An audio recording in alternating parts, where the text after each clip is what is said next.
Welcome back to Kung Fu Maintenance, where I show you how to make the most likely repairs you'll need to make in your lifetime. If you'd like to get the latest videos, subscribe and then hit the little bell icon right at the subscribe button and it'll notify you of any new videos when they're released for you.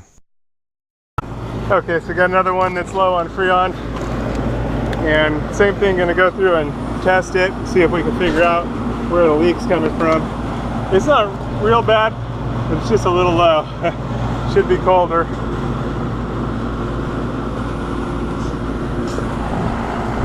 And it's got a little breeze today, so that helps a lot.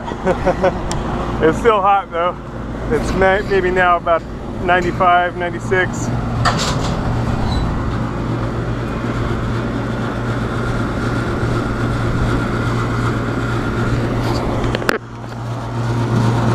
The compressor is definitely hotter than it should be because the Freon acts to keep it cold.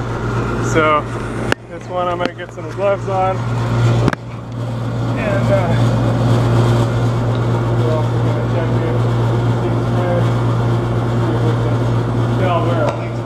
so this portion of the video is definitely a little hard to hear, but what I'm saying is going to check it, try to see where the leak is coming from. I couldn't find my electronic leak detector. I need to locate my leak locator, but so it's checking it with the soap bubbles. Yeah, sorry for the poor audio on this one. It gets better at about 6 minutes 45 seconds in, where I move to the discussion about charging, or the different methods of charging by liquid versus charging by vapor. Well, no leak. For now, you know, this one, I've had to go low and go down for a long time, so I'm going to charge it and I can check the coil after. I like to find the leaks rather than just charge it. You gotta do what you gotta do.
Surprising that it didn't kick the thermal. Glad that it didn't, but you guys heard me complain about it. Check the old filter dryer. These units have a filter dryer built into it. Yeah, another filter dryer that comes with the unit. All the new ones have these little filters. I like putting them outside because then if you need to replace it or you need to change anything, it's after the valve. outside the condenser, but it may actually be better to put it inside the dwelling to protect it from the weather. Put it in front of the evaporator coil, and that way it's protected from the elements. But there's some different schools of thought there.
So I turned it off, and we're now at about 30. I like to see that about 40. On the high side, we're showing 112, maybe 111 on 111, and it's about 100 degrees now. So it should be about 130. I have to check my phone and see. I can't check my phone because it's a fingerprint unlock. And my friend check is 93 degrees. So ambient plus 30, we're looking for 123. So we got a ways to go. This one, it's so hot that it's going to take a while, just because how hot that compressor is. If we add a little ice to the compressor or cold water, it'll speed it up. We can take the Freon faster.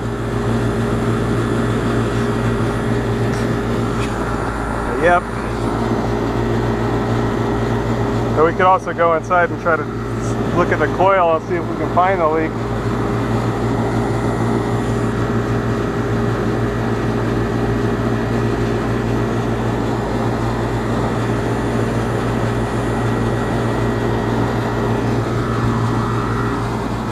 You can also look around on the unit itself, looking for any oily dark spots.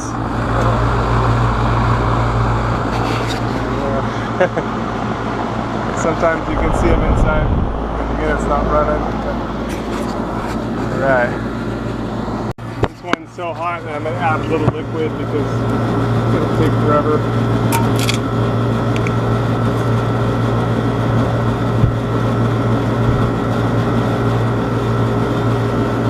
Throttle it in, and then turn it off, and then we'll just add some in, and then I'll turn it off.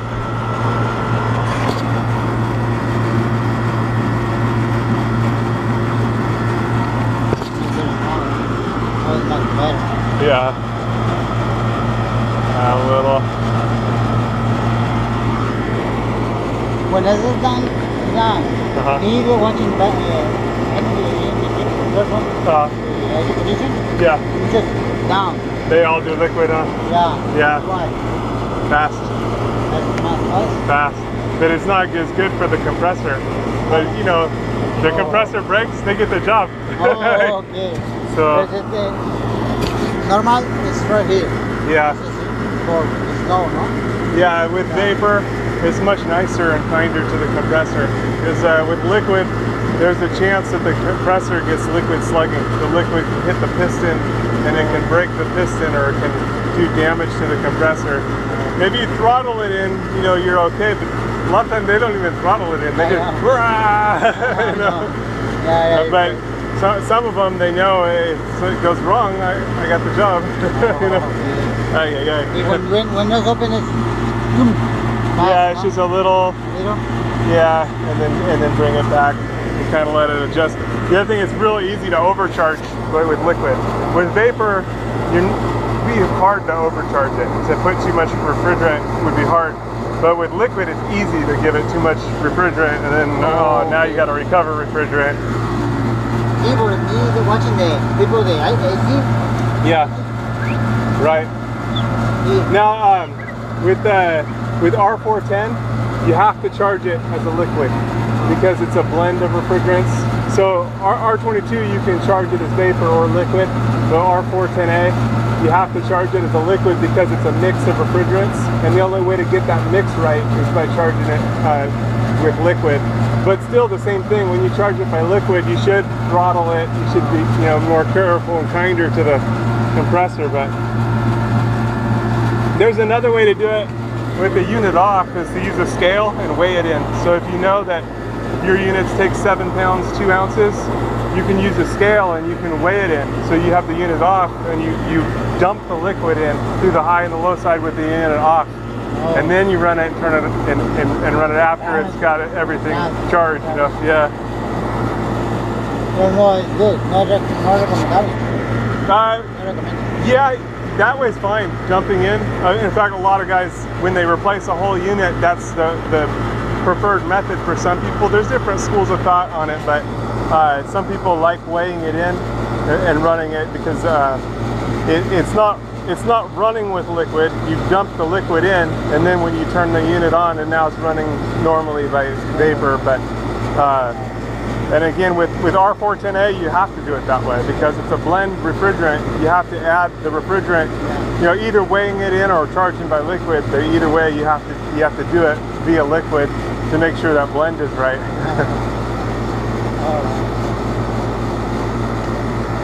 I like R22. But you don't always get to pick them.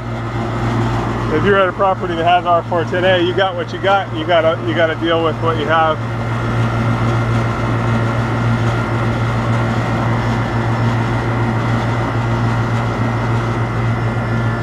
Sometimes you can hear it, the compressor, how it reacts to it, to the refrigerant, to the liquid, or. So on our high side, we're still looking for like 121, and it takes a while for the liquid to kind of pull over and affect the pressure.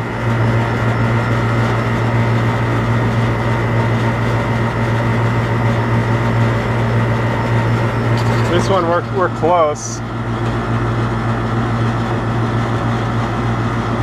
I'm going to call this one pretty soon because we'll need to drag the refrigerant over anyway.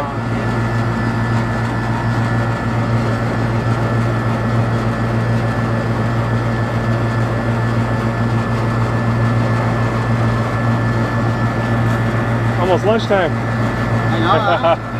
Wow. Yeah.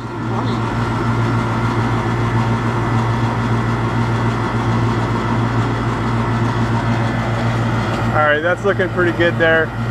I'm going to stop there because we still have all this liquid refrigerant to recover. Yeah. So I'm going to go ahead and flip my can back over, turn this off, disconnect the line. And then we're going to disconnect the high side. This one, remember, it kind of gassed out last time. So be ready for that.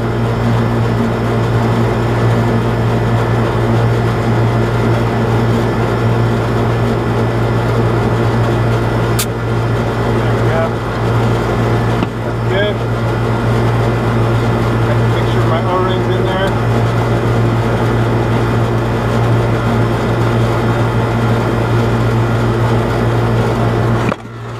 Okay, and now we're going to recover the high side liquid. So I'm going to open this side all the way,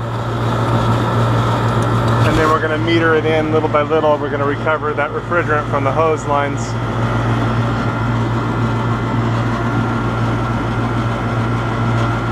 just little by little. And you can see that's bringing us to the 40 Yeah. on the green dial, which corresponds to the temperature at the coil, which 40 degrees is ideal at the coil. So we're all recovered, and now I can disconnect the low side. We're all set. Our unit's nice and charged up. It's nice and chilly now. Yeah, that's good. Much better. Okay. And the unit just reached temperature. Yeah. How fitting is that? All right. Again, making sure our deal's there. It's like it knew it was lunchtime. All right. And now we'll just peek at these Schrader valves, since that's kind of our most common place to leak at. Everything looks okay there. We're ready to get off this roof. Okay, so here it is, checking the leak for this one, second one.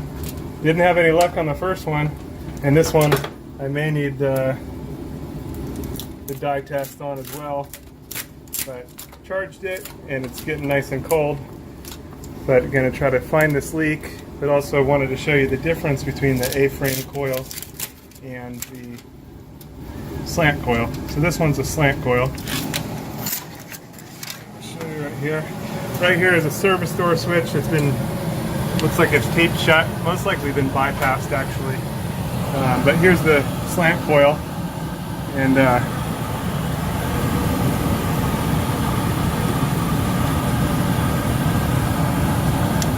alright, you can see the coil. Now the conditions are in, most of your leaks occur at the Schrader valves, but the second point is the evaporator coil. You can see the conditions it's in. It gets wet, it gets rust. So, you know, most of the time a leak is at the Schrader valves, and then this is the second most often place. I don't see anything there. I checked the solder joints. Those are likely suspects. Any place there's a connection. And then I'm just checking all the tubing after that. Now we can only see this side. Can't really see the other side. And that's where you'd need the UV, the dye. I don't see any leaks here. Sometimes I like to use my electronic leak detector to sniff out for leaks, and then use this to follow up and prove exactly where it's at. But I don't see a leak at all, so it's nice and cold. We'll add this, and we'll go ahead and get our cover back on, and that'll be that, because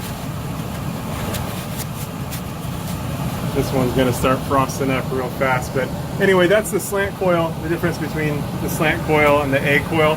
I actually like these a lot better because, wow, it's time for a coil cleaning. But usually, originally, the filter would sit right here, right up against the coil. We've converted ours to be in the hallway just to make it faster and easier to change filters, but it's actually a little bit better for the filter to be right here, and that there's less dust and stuff being sucked in. But anyway, for ease of changing it and getting things done and keeping things going, we've converted them to the hallway. Hallway is just to make it easier, and then you don't have to go into somebody's closet, and they don't have to clear, you know, access to it and all that, just to change the filter. And the more convenient something is that you make it ability to do it, the more likely that, you know, it's gonna happen and get done. This one has like a mailbox latch, so now I turn that, latched it, and then we've got our extra screw here to anchor this closed, and then some foil tape to make it more efficient. But that's that. Kung Fu Maintenance is finally live on Patreon. I'll put a link in the description, but that's a place that you can actually help support the channel, help me to bring better and better videos and hopefully better and better content over time. There are some special perks and rewards there. Thanks for your support, and be on the lookout for more Kung Fu Maintenance coming soon.